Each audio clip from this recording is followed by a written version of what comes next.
They say that on Oak Island, what you don't see is more important than what you do. It is a place defined by what is missing. For over 2 centuries, this 140-acre landmass in Nova Scotia has been a blank canvas for human obsession. A landscape of absence where every hole dug is a question asked, and every bucket of mud is a silence returned. Men have come here with shovels, steam-powered drills, and millions of dollars, looking for a treasure that, according to the record, may not even exist. Yet, the island keeps them coming, drawn to a hole in the ground that refuses to give up its ghost. It is the world's costliest game of hide-and-seek, and the island is winning. In the summer of 1795, the silence was broken. 3 young men, Daniel McGinnis, John Smith, and Anthony Vaughan, rowed toward the eastern shore. They weren't looking for a legend. They were looking for adventure. What they found instead was a mystery that would outlive them, their children, and the centuries to follow. McGinnis noticed a circular depression beneath an old oak tree. Directly above it, a tackle block hung from a severed limb. To those who were there, it was a clear sign. Something heavy had been lowered into the earth. They didn't see the gold, but they saw the vacancy where gold might be, and that was enough. They began to dig. Just 2 feet down, they struck a layer of flagstones. It was the first of many engineering anomalies. This was no natural formation. Someone had carefully paved the entrance to this shaft, sealing away a secret with the deliberate hand of a builder. The boys had no idea they were opening a file that would never be closed. At 10 feet, they hit a platform of solid oak logs embedded into the clay walls, then another at 20 feet, and another at 30. Each time, they hoped the next layer would reveal the hoard. Each time, they found only more timber. Exhausted and out of resources, they stopped. The island had given them a taste, but nothing more. 8 years passed before the Onslow Company was formed. These were professional searchers, backed by investors who believed the boys had found the entrance to a pirate's vault. They brought laborers and tools, determined to push the dig deeper than the teenagers ever could. The air on the island was thick with the scent of potential. At every 10-foot interval, they found a new oak platform, but between them lay things that shouldn't be there: layers of charcoal, putty, and coconut fiber. Coconuts do not grow in Nova Scotia. They don't grow within 900 miles of it. This material was imported, processed, and placed here for a specific technical purpose. At 90 feet, they reached the most famous artifact in the island's history, the inscribed stone. A square tablet of Swedish granite covered in symbols that defied immediate understanding. It was a message from the past, a cryptic confirmation that the searchers were on the right track. Or perhaps it was a warning. The stone's journey is a mystery of its own. It was reportedly used as a doorstep in a Halifax bookbinder's shop, its symbols slowly wearing away under the boots of customers. Today, the stone is lost, a ghost of an artifact that sparked a 200-year fever. We have only accounts of what it once said. The morning after the stone was removed, the searchers returned to find the pit filled with 60 feet of water. They tried to bail it out, but the level remained constant, perfectly in sync with the rising tide. The builders had prepared for intruders. They had engineered a trap that used the Atlantic Ocean as its weight. For decades, the pit remained a flooded grave for ambition. In 1849, the Truro Company brought mechanical drills to the island. They didn't try to stop the water. They bypassed it. They bored through the oak platforms, pulling up samples from the darkness below. What they found changed everything. The drill passed through a spruce platform at 98 feet, then into 22 inches of what the drillers described as loose metal. When the auger was retrieved, 3 small links of a gold chain were found caught in its threads. It was the first tangible proof of value in over 50 years of searching. 3 links of gold. It is the only verified treasure ever pulled from the money pit. Skeptics suggest they were planted to keep investors interested, but those who were there swore to their authenticity. They were a beacon of hope, proof that the £2 million promised by the stone might actually be real. The Truro Company eventually found the source of the persistent flooding at Smith's Cove. Beneath the sand, they discovered an artificial beach. Thousands of pounds of coconut fiber and eelgrass had been layered over 5 stone drains, acting as a giant, sophisticated filter to keep the flood tunnels clear of silt. These 5 finger drains funneled seawater into a main tunnel that slanted down 460 feet into the money pit. It was a masterpiece of 18th century engineering, a self-resetting trap. Every time the tide rose, the pit was refilled. The sea itself was the island's eternal guardian, and it was a guardian that never slept. As the engineering grew more complex, so did the human cost. In 1861, a boiler on a pump exploded, killing an unnamed worker.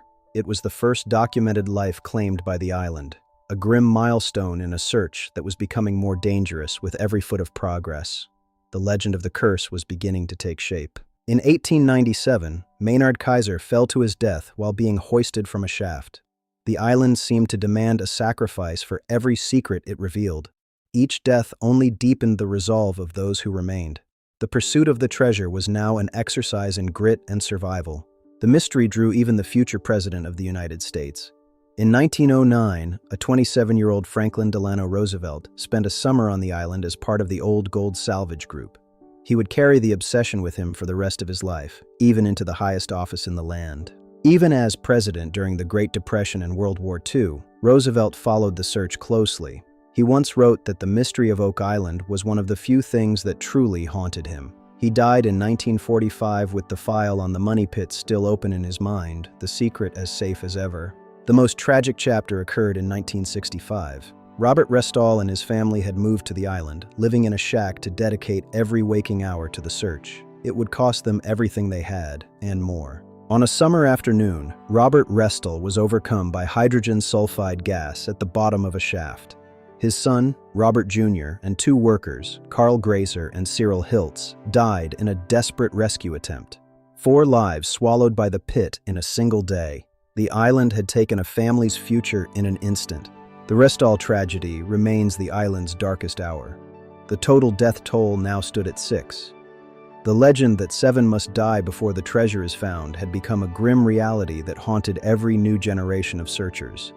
The cost of the mystery was now measured in more than just dollars. In 1969, Dan Blankenship began work on Borehole 10-X. He dedicated over 50 years of his life to this single narrow shaft, drilling 235 feet into the bedrock. He was a man of immense grit, certain that he was inches away from a revelation that would stun the world. He lived and breathed the island's dirt.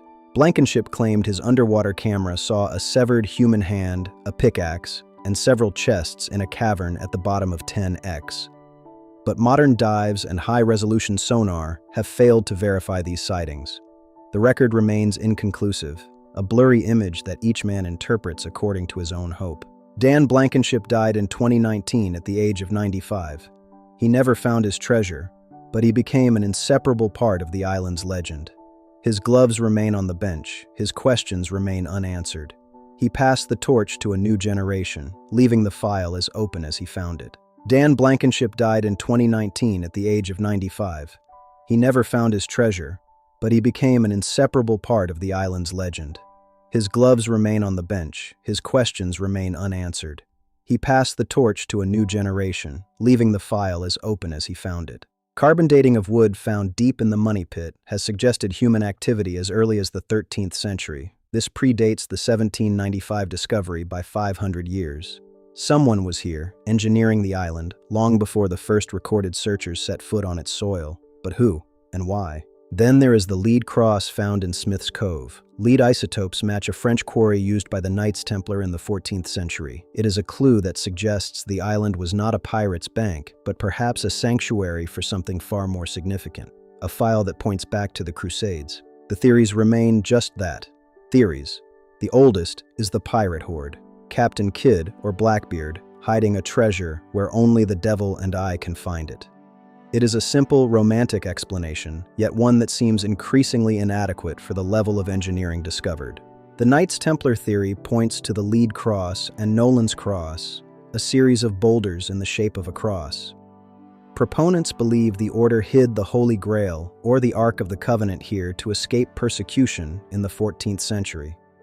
A theory of monumental proportions, still waiting for its proof. There is the theory of Sir Francis Bacon using the pit to hide original Shakespearean manuscripts, a treasure of knowledge that could rewrite our history. It is a theory that appeals to the mind rather than the pocket. But like the gold, these manuscripts remain as elusive as the ink that wrote them. Some believe the French military constructed the pit to hide the treasury of the fortress of Louisbourg during the 7 Years' War. It would explain the high-level engineering and the lack of a simple recovery, a strategic deposit by a nation in retreat, never reclaimed, documented yet unproven. Finally, there are the skeptics. They argue the Money Pit is a natural limestone sinkhole and that every artifact found was either misidentified or a desperate plant. To them, the island is a mirror for our own greed and our need for mystery. They see only the absence of truth. After 200 years and millions of dollars, the record remains open. We have found more questions than answers.